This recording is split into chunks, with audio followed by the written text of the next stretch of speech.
And again, it's the start early. Again, I do apologize that the stream is a little bit late. Had something come up, and again, I do apologize to both the audience and Pete for that because that is on me.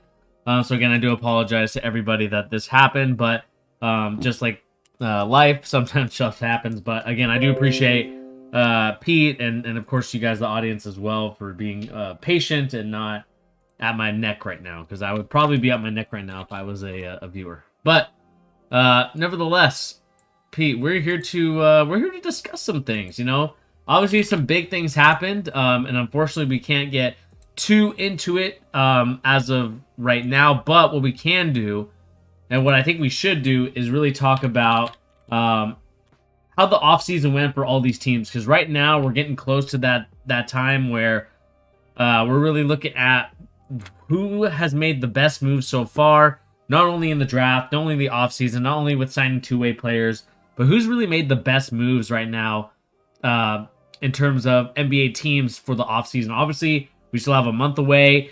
Like I've talked about before with you, and I've talked about with Tyrese before, I really felt like that Rudy Gobert trade really froze the NBA trade market. Like, I just feel like a lot of people aren't trying to make moves currently just because they don't want to get stuck, paying so much. And obviously the Celtics are in that situation with the Kevin Durant rumors. But should we just get started with this tier list? Let's do it, my guy. I'm ready. All right, so let me just pause the music in the background. Again, do appreciate everybody tuning in. So here we go. Let's go to the live scene. Here we are. Boom. We have our tier list. S, A, B, C, and D. This is, of course, a tier list talking about what moves people have made and how it went for those teams. Obviously, there's a lot of things that we can talk about. And so, Pete, should we start with the A's? Should we go Atlanta Hawks? Should we go ATL? Yeah, let's do it. Let's start with Atlanta. All right. So really quick, we'll let you get it going. Yeah. So for the people that are looking, this is the movement tracker for the Atlanta Hawks so far this offseason. Via free agency, they've gotten Aaron Holiday, Frank Kaminsky. Via trades, they have gotten Harkless, Holiday, and DeJounte Murray from the San Antonio Spurs. The draft, they got AJ Griffin and Tyrese Martin. They've obviously lost Sharif Cooper, Danilo Gallinari, Kevin Huerter, Landale, DeLon Wright. And again, I appreciate it, Mo. Appreciate it. And through free agency, they were able to get Gordon Dang, Kevin Knox, Timothy Luell, Carabao, and Skylar Mays, and Lou Will.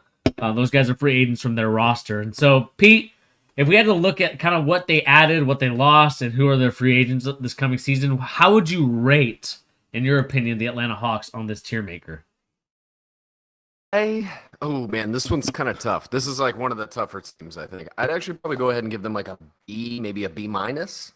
Okay. Personally, I really like the DeJounte Murray addition. Personally, Yeah. I think they probably gave up a little too much. But what are you going to do? That's the NBA right now. Mm-hmm. You inherently have to give up a lot. And Yeah. DeJounte Murray, I've always been super high. You guys could go back, and I hate to self-plug myself. I mean, there's a video on this channel from probably 5 years ago when DeJounte Murray was like 18 still, and I was talking about this dude is next up. He's like, this guy has got all the skills long term to grow. And mind you, in that same video, I talked about Kelly Oubre and Gary Harris. So it's like, what are we going to do about those two? But that being said, right, I've heard a lot of people say that they don't think he's a really good fit next to. And I don't understand that at all. To me, he's the perfect fit. He's a big guard.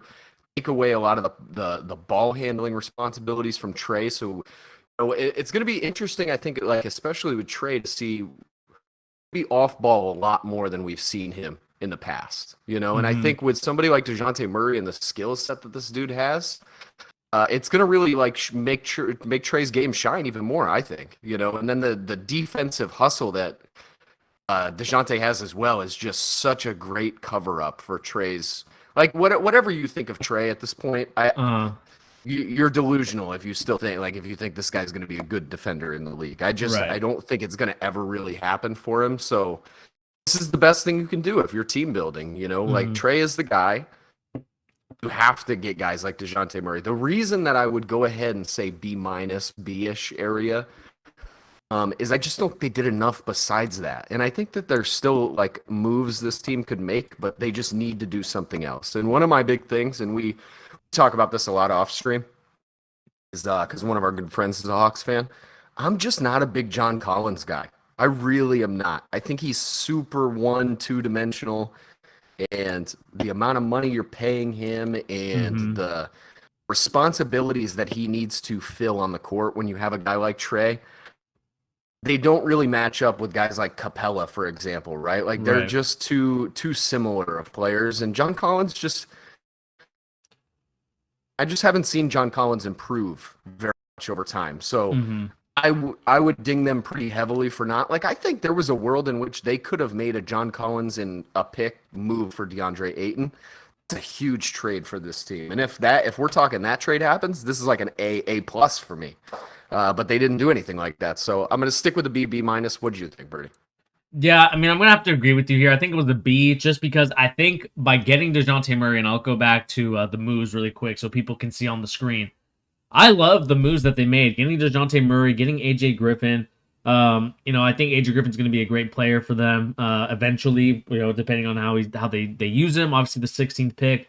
So we'll see like what happens with his maybe not career, but more so like what his minutes is going to look like for this upcoming season. But I think this team did pretty well. The only thing, like you said, I think they're missing that one star player, in my opinion, that will get them over the hump, right? That one star player that's going to really push them over the edge to get them back into, I would say, the top 4.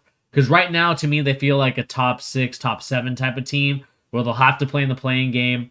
And so to me, that's where I feel like the Hawks are at right now. And so if I was to look at the scale again, like we just did here, I'd probably put them at a B, and I think that's probably about fair. Do you think that's fair? Putting him there, put him in the B. Yeah, I guess I'd probably stick with the B minus. I'm a little lower on it than you are. I just don't think they did enough. Like, So if we're I doing, don't know. I don't necessarily think they're like a.